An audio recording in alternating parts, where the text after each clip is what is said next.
रुकना मुझे आता नहीं और झुकना मैंने सीखा नहीं।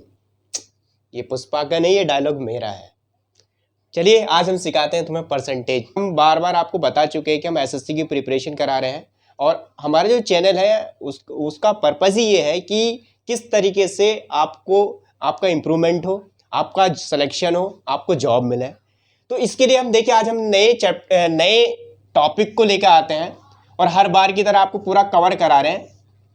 जिस तरीके से मैंने लास्ट टाइम आपको एलिगेशन भी पढ़ाया है, उससे पहले मैंने एलिगेशन से पहले मैंने रेशियो एंड प्रोपोर्शन भी पढ़ाया है। अगर किसी स्टूडेंट ने अभी तक वो वीडियो नहीं देखी है तो उसको वॉच करें और उसको नोट्स बनाएं, नोट्स जरूर बनाएं, ठीक है, ताकि प्रिपरेशन आपकी कंटिन्यू रहे। और उसके बाद आप लेटेस्ट चैप्टर है हमारा परसेंटेज। परसेंटेज बहुत ही इंपॉर्टेंट टॉपिक है ये, जो कॉम्पिटिटिव एग्जाम के पर्पज से तो बहुत ज़्यादा है। और ये आपका परसेंटेज ओनली परसेंटेज एक चैप्टर ही नहीं है, मैं आपको कंटिन्यू 4 से 5 ऐसे आने वाले चैप्टर्स है जिसका मैं इसी के बेस पर आपको सॉल्यूशन करके दिखाऊंगा। आपका चाहे परसेंटेज तो है ही है, परसेंटेज होगा, फिर इसके बाद प्रॉफिट एंड लॉस इसी बेस पर कराऊंगा मैं, इसी के फॉर्मूले होंगे, कोई नया अप्लाई मैं नहीं करने वाला।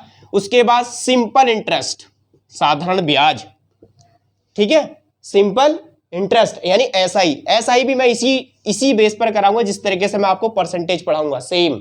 और देन उसके बाद मैं पढ़ाऊंगा आपको सीआई, कंपाउंड इंटरेस्ट, यानी जिसे कहते हैं चक्रवर्ती ब्याज, ये भी। और एक आपका परसेंटेज हो गया। मींस दैट जो स्टूडेंट मेरा ये परसेंटेज का टॉपिक कवर करेगा उसके साथ साथ परसेंटेज ही नहीं, आने वाले 4 चैप्टर कंप्लीट हो जाएंगे। और जो एग्जाम है, जो एसएससी की जिसकी हम प्रिपरेशन कर रहे हैं, जो आने वाले अपकमिंग एग्जाम है जैसे सीजीएल, एमटीएस और आपका सीएचएसएल का आने वाला है, कुछ क्या तो एडमिट कार्ड में आने वाला है, तो ध्यान रखिएगा उसमें सारे जो प्रीलिम्स में ये सारे के सारे क्वेश्चन यानी इन चैप्टर से क्वेश्चंस आते हैं। चलिए चलते हैं अब परसेंटेज के बारे में। परसेंटेज होता क्या है, परसेंटेज क्यों करेंगे कैसे, तो पहले इसे मैं थोड़ा सा इसे साफ कर देता हूं और इसी के साथ आगे बढ़िए। देखते हैं आपको ये चीजें सीखनी है। अब कैसे सीखनी है, देखिए बहुत आसान चीज है। मैं आपको पता है कि हम ट्रिक के साथ पढ़ाते हैं, कोई ऐसे नहीं कि आपको एकदम प्रेशर डालते हो, ठीक है। तो ट्रिक के साथ कैसे कवर करना है उसको देखते हैं। देखिए बढ़ते हैं। जैसे पहले मैं इसका एक बेसिक फंडामेंटल बताऊंगा कि बेसिक कैसे काम होता है, परसेंटेज क्या है। तो परसेंटेज में मैं एवरी वैल्यू, क्या एवरी वैल्यू यानी हर एक चीज मैं 100% मानूंगा, यानी हर एक वैल्यू अपने आप में 100% होती है, ये आपको ये मान लेना है, ये डेफिनेट, यानी कंप्लीट वैल्यू 100% होती है, राइट। फिर एक चीज और, अगर ये साइन होता है परसेंटेज का, ये साइन किस चीज का होता है, परसेंटेज का।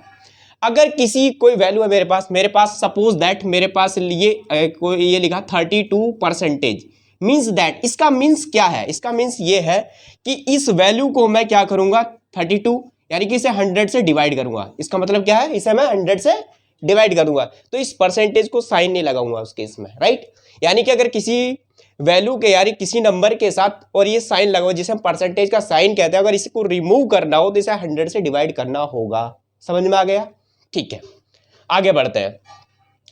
अगर मेरे पास कोई नंबर है, सपोज दैट मेरे पास है ये मेरे पास 4 है और मुझसे कहें कि इसे कन्वर्ट इनटू परसेंटेज, तो क्या करना होगा, परसेंटेज में कन्वर्ट करने के लिए ये साइन आना चाहिए। और ये साइन कब आएगा, तो इसे अगर मुझे कन्वर्ट करना तो इसके लिए मैं क्या करूंगा, इस नंबर में 100 से मल्टीप्लाई करूंगा, मींस दैट ये हो जाएगा 400%।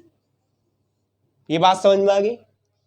अगर नहीं समझ में आए तो कमेंट बॉक्स में लिखें और फिर दोबारा मैं एक्सप्लेन करूंगा, ठीक है।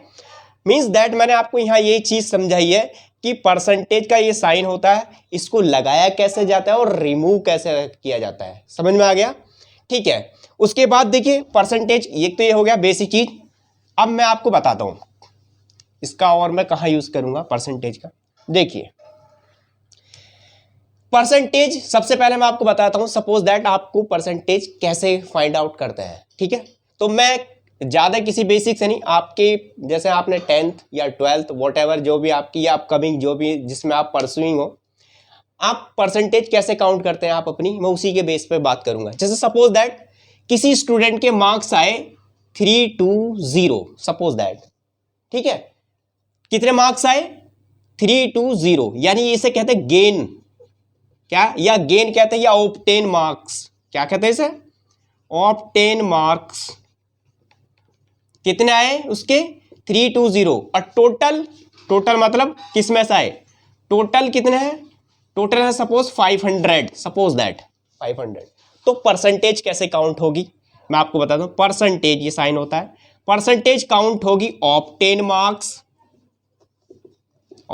Marks upon total. और मैंने आपको बताया था कि ये मेरा परसेंटेज का साइन होता है और इसको लगाना हो तो उसमें मैं 100 से मल्टीप्लाई करूंगा। तो यहां पे देखिए ऑब्टेन मार्क्स कितना मेरे पास 320 और टोटल मार्क्स कितने मेरे पास 500 इंटू 100। इसे कैलकुलेट करूंगा मैं, 2 0 से 2 0, 5 से इसे कट कर दो, ये से 5 6 30, 5 चौक 20, इट मीन्स 64%, क्योंकि मैंने इसमें 100 से मल्टीप्लाई करी। यस, तो इसका मतलब क्या होगा कि 64% आए अगर किसी स्टूडेंट के 320 मार्क्स हैं आउट ऑफ 500, तो उसके 64% हो गई।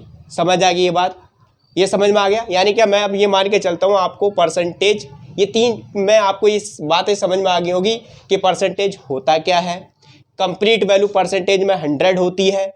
परसेंटेज का अगर ये साइन ये वाला होता है, इसको लगाना है तो 100 से मल्टीप्लाई करेंगे, हटाना है तो 100 से डिवाइड करेंगे। और नेक्स्ट मैंने आपको सिखाया कि परसेंटेज कैसे कैलकुलेट की जाती है, और उसके लिए मैंने एक एग्जांपल लिया। अगर किसी स्टूडेंट के ऑब्टेन मार्क्स यानी किसी के 500 में से 320 नंबर आए और 500 टोटल है, तो उसकी परसेंटेज कैसे निकालेंगे, ऑब्टेन मार्क्स यानी कि कितने जितने आए उसके, और अपॉन टोटल यानी 500, और उसे और परसेंटेज के लिए इंटू 100। तो इसे कैलकुलेट करने के बाद आपको ये समझ में आ गया होगा कि कितना है हमारे पास 64 इसकी परसेंटेज आ गई। तो ये मैंने आपको कैलकुलेट करना बता दिया। तो अब आगे मैं आपको जो बताऊंगा इसमें मैं ये सिखाऊंगा कि इसके जितने भी बेसिक क्वेश्चंस हैं उनको कैसे सॉल्व आउट करेंगे, एक ट्रिक के साथ कैसे करेंगे। ठीक है, तो आगे बढ़ते हैं हम। देखिए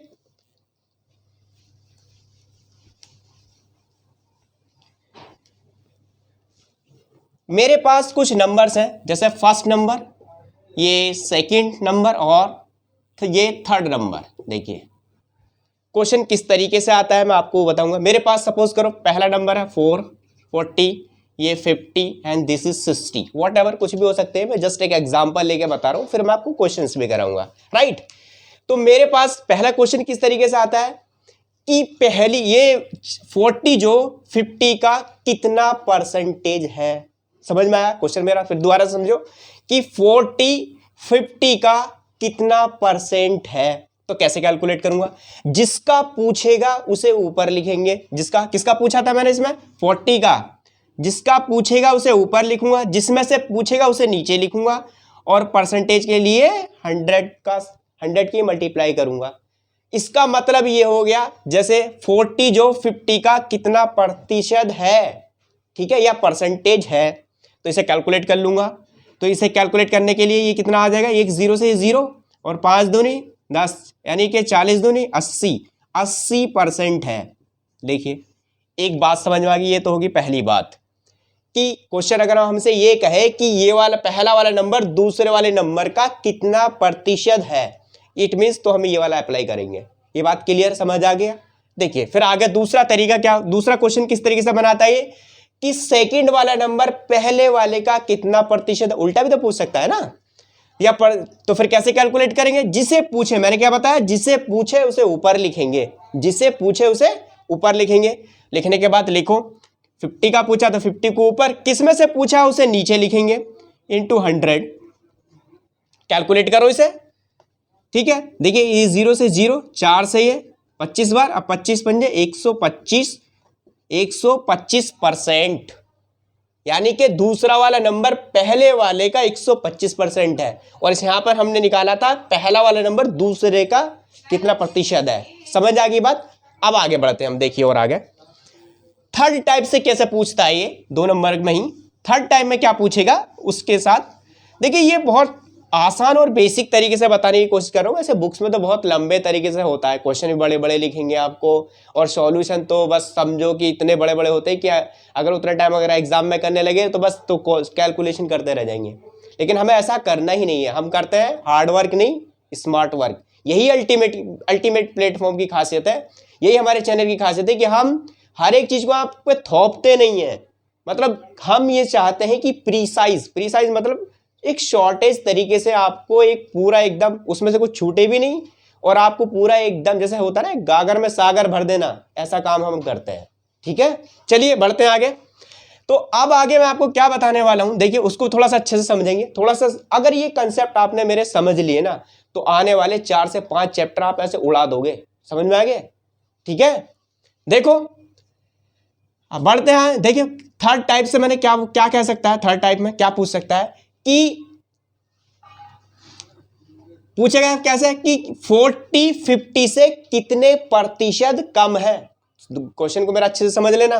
पहले मैंने पूछा था 40-50 का कितने प्रतिशत है, दूसरा क्वेश्चन था 50-40 का कितना प्रतिशत है, और अब मैं बात कर रहा हूं 40-50 से कितने प्रतिशत कम है। क्यों कमी है, कम है ना, तो कमी पूछेगा।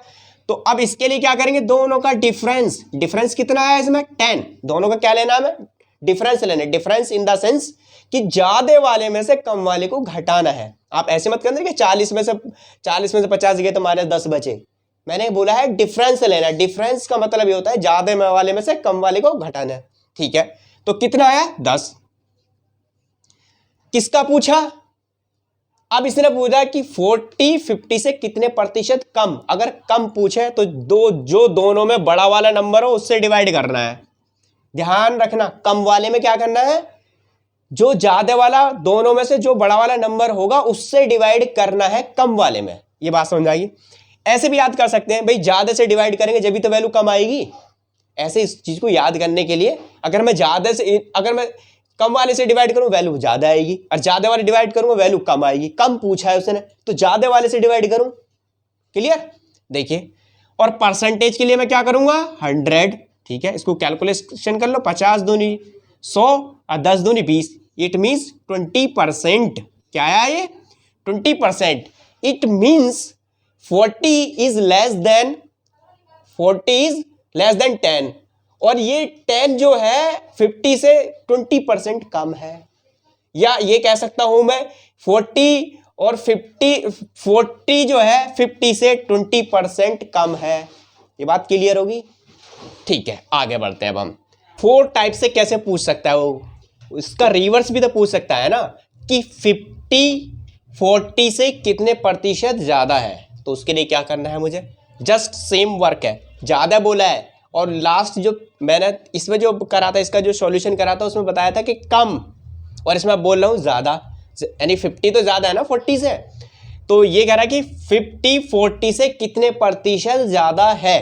तो देखिए कितने प्रतिशत ज्यादा है, सेम डिफरेंस ही लेना है 10, और ज्यादा बोला है तो कम वाले से डिवाइड करना है, क्योंकि डिवाइड कम वाले से करूंगा जब भी तो ज्यादा वैल्यू आएगी। इसमें ऊपर वाले में उल्टा था, ध्यान रखेंगे। कम बोला था तो ज्यादा वाले से डिवाइड करा। अब इसमें दोनों में से कौन सा कम है 40 इंटू 100 परसेंटेज के लिए कैलकुलेट करो। 0 से 0 और ये इससे कट जाएगा 100, कितना आएगा 25%। देखिए जो मैंने अभी तक जो रूल्स सिखाए हैं उसको उसका एप्लीकेशन कहाँ है, या उसके एग्जैक्ट क्वेश्चन जो आते हैं एग्जाम में किस तरीके से है। तो जो एग्जाम में क्वेश्चन आया हुआ है मैं उसी को आपको एक बार करके दिखा देता हूँ, ताकि आपको थोड़ा कॉन्फिडेंस आएगा कि यहाँ में कैसे अप्लाई करना है। जब क्वेश्चन आए तो उस वहां पर कैसे अप्लाई करना है, राइट। देखिए क्वेश्चन करते हैं हम, क्या करा, ए की आय बी की आय से 25% अधिक है। इट मीन्स ए की इनकम बी की इनकम से 25% ज्यादा है, यानी ग्रेटर देन है। तो ये मैंने कहा ए है, ये मेरा बी है। अगर बी का तो दे नहीं रखा, बी से ज्यादा है ना, तो परसेंटेज में कंप्लीट वैल्यू हम 100, तो 100 यानी कि बी की वैल्यू मान 100, तो ए कितना हो जाएगा, क्योंकि 25 ज्यादा है तो 25 इसमें ऐड कर दिया मैंने, तो कितना हुआ 125। तो फिर क्या कह रहा, बी की आय ए की आय से कितने प्रतिशत कम है। मैंने बताया कि कम बोले क्योंकि कम है ना, बी की आय ए की आय से कितने प्रतिशत कम है, देखो वही आ गया। तो कम या ज्यादा बोलेगा तो हमेशा क्या लेना है, डिफरेंस। इन दोनों का डिफरेंस कितना है 25। अब कम पूछा है तो ज्यादा वाले से, मैंने बताया कि ज्यादा वाले डिवाइड करें जब तो वैल्यू कम आएगी। तो कितना ज्यादा वाला 125 और परसेंटेज के लिए 100, इसे सॉल्व कर लो बस। 25 पंजे और 5 दूनी 0 का 0 यानी कि 20%। कितना कम है 20%। 20% कौन सा ऑप्शन है बी। बी इसका क्या होगा राइट आंसर होगा। ठीक है देखो अभी हमने जैसे एक क्वेश्चन सॉल्व करा आपके सामने, वो आपको कितना एक शॉर्ट ट्रिक तरीके से मैंने सॉल्व करके दिखाया। सेम ये भी एक क्वेश्चन है जो परसेंटेज है, बहुत बार एग्जाम में आता है और अक्सर पूछा ही जाता है। तो देखो इसको किस तरीके से हैंडल करना है, आपको किस तरीके से क्वेश्चन को सॉल्व करना है और किस तरीके से इसको क्लियर करना है। देखिए कैसे करते हैं। कह रहा रमेश के वेतन में, यानी रमेश का जो आपका जो इनकम है उसकी वेतन में 20% की वृद्धि कर दी गई। कितने की वृद्धि कर दी गई 20 की। ठीक है सपोज करो रमेश के पास 100 रुपए हैं और 20% की वृद्धि कर दी तो कितना हो जाएगा 120। ठीक है तो बढ़े हुए वेतन को 20% कम करने पर पहले तो इंक्रीज हुआ, अब डिक्रीज कर रहा है। कितना डिक्रीज कर रहा है 20। तो 20 में से जब इसको डिक्रीज कर रहा है तो हम क्या करेंगे, इसको 100 में से घटा देंगे। कितना बचेगा 80, यानी कि इसका 80% बचेगा। परसेंटेज को हटाने के लिए 100 से डिवाइड, तो ये 0 0 0 0 12 अट्ठे 96 यानी कि 96। हाँ तो फिर क्या कह रहा है 20% कम करने पर रमेश को कितने प्रतिशत लाभ होगा या हानि होगी। अब देखो पहले वेतन कितना था इसका 100, अब कितना हो गया 96। बढ़ाया घटा, कितने का डिफरेंस आया 4 बढ़ा है घटा है तो घटा कितना 4%, यानी कि 4% का क्या हो जाएगा सर लॉस। क्या हो जाएगा सर लॉस। देखिए 4% का लॉस किसमें, देखिए ये रहा। देखो और देखो इसे मैं और दूसरे तरीके से बता देता हूं कैसे करते हैं। देखो दूसरे तरीके से कैसे करेंगे, एक चीज ध्यान रखेंगे हम लोग, जब भी कोई वैल्यू सेम वैल्यू बढ़े या सेम वैल्यू घटे तो कैसे करना है। सेम जैसे 20 था, अगर कह देता 10 या 5 या 25 अगर एक सेम वैल्यू दे दे तो कैसे करना है। देखिए चुटकी में सॉल्व करते हैं इसको। कैसे करते हैं 20% सेम है, सेम बढ़ी और सेम ही वैल्यू घटी तो कुछ नहीं करना, हमेशा एक चीज ध्यान रखना लॉस होगा हमेशा। क्या होगा हमेशा लॉस। अब लॉस होगा ये तो पता चल गया कि ये आंसर तो हो नहीं सकता और नहीं आंसर हो सकता, आंसर है दोनों में से एक ऑप्शन, यानी लॉस है तो दो लॉस वाला ही ऑप्शन होगा। तो देखिए इसको कैसे सॉल्व करेंगे हम, जब लॉस है तो अब मैं बता दूं कैसे लॉस फाइंड आउट करना। हमेशा 20% की तो इंक्रीज हो रहा है और 20% का क्या हो रहा है लेस, यानी कि सेम वैल्यू का जब इंक्रीज हो सेम वैल्यू का ही डिक्रीज हो तो क्या करना है आपको, मींस दैट 20% इंक्रीज हुआ और 20% ही डिक्रीज हुआ, मींस वैल्यू सेम है, चाहे 10% आए चाहे 5% आए व्हाटएवर है। आपको क्या करना है यही चेक करना है कि क्या वैल्यू सेम है। अगर सेम है तो इस केस में हमेशा लॉस होता है। क्या होता है लॉस। और लॉस कैसे निकाल, अब लॉस तो होता है, लॉस निकालना कैसे उसे बता देता हूं। क्या करोगे उस नंबर का, क्योंकि वैल्यू दोनों सेम ही है, उस नंबर का क्या करो आप स्क्वायर कर दोगे। तो इस 420 का स्क्वायर कितना होगा 400 को डिवाइड कर दो आप, हमेशा 100 से ही करेंगे डिवाइड करेंगे हमेशा 100 से ही। तो इसको कैलकुलेट कर लो कितना आएगा 4% और हमेशा में, और मैंने क्या बताया लॉस, तो क्या राइट आंसर क्या होगा सी। देखो यही इससे पहले भी मैंने सॉल्व करा था, थोड़ा सा बड़ा था ज्यादा बड़ा नहीं, लेकिन ये और ज्यादा शॉर्टकट हो गया और देखो इजीली समझ भी सकते हैं आप। मैं आपको परसेंटेज का पूरा चैप्टर इसी तरीके से कराऊंगा और परसेंटेज ही नहीं आने वाले चैप्टर जितने भी 4 या 5 जो मैंने आपको बताए, SI simple interest, compound interest यानी चक्रवृद्धि ब्याज, और आप ये परसेंटेज, और एक मैं जो नेक्स्ट है प्रॉफिट एंड लॉस यानी कि लाभ और हानि, ये सारे जितने भी चैप्टर्स होंगे मैं एक ही इसी तरीके से शॉर्टकट तरीके से आपको सारे क्वेश्चंस कराऊंगा। आपको क्या करना है, जो लोग हमारे चैनल पर नए आए हैं वो प्लीज लाइक और सब्सक्राइब जरूर कर लें, उससे जितनी भी वीडियो मैं अपलोड करूंगा वो उसका नोटिफिकेशन उसे मिल जाएगा और उसको जरूर सीखें। और जितनी भी मेरी वीडियो अगर अब तक किसी ने नहीं देखी है जो एसएससी के रिगार्डिंग है उनको ज़रूर देखें, उसमें आपको बहुत कुछ सीखने को मिलेगा और खासकर आपको अपने एग्जाम के लिए बहुत हेल्पफुल मिलेगी। Thank you.